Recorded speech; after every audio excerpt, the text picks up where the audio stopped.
La sortie de cette console approche. Aux États-Unis et dans d'autres pays, ce sera le 12 novembre. Mais chez nous, en France, ce sera le 19 novembre prochain. Ce qui est sûr, c'est qu'elle arrivera. À cette date-là.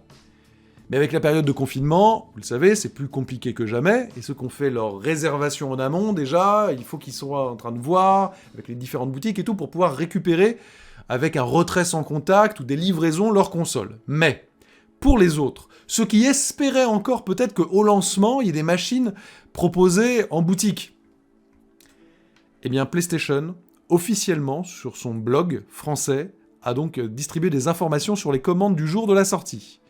Et regardez, les choses sont très claires.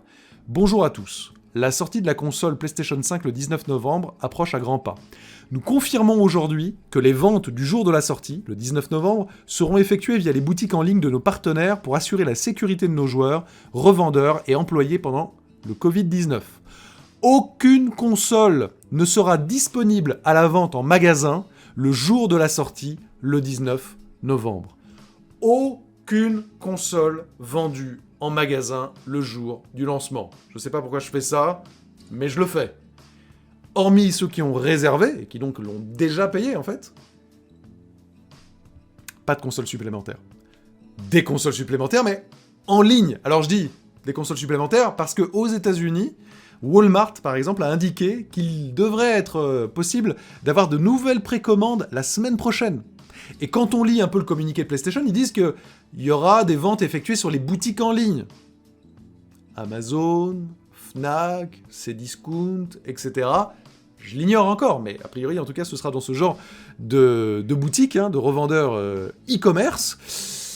Et ben voilà, évidemment, j'espère qu'il y aura des nouveaux stocks suffisants qui vont arriver. Je vous tiendrai au courant, parce que je sais que ça concerne beaucoup de gens.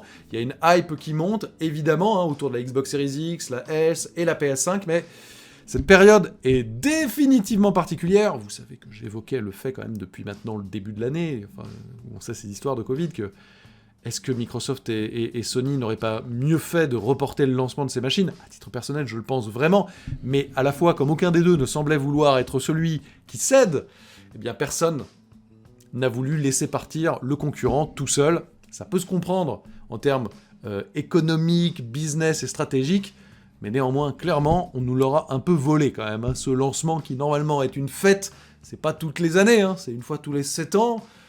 Avec l'explosion du démat, est-ce qu'il y aura encore beaucoup de consoles physiques ? On peut même se poser la question. Cette fois, ça va pas se passer avec les cotillons, clairement, ou en tout cas, tout seul, chez soi, à la maison, ou en famille. Super ! Vous me direz un petit peu ce que vous en pensez dans les commentaires.